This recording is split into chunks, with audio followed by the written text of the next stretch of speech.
يعود بهدف في المباراة.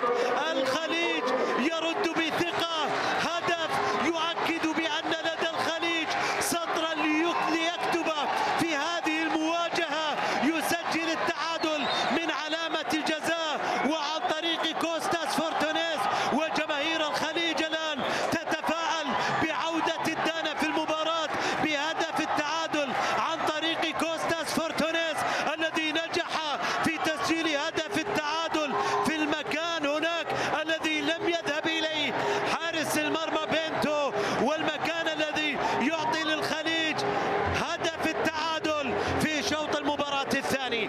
1-1 المباراة أصبحت في شوط المباراة الثاني.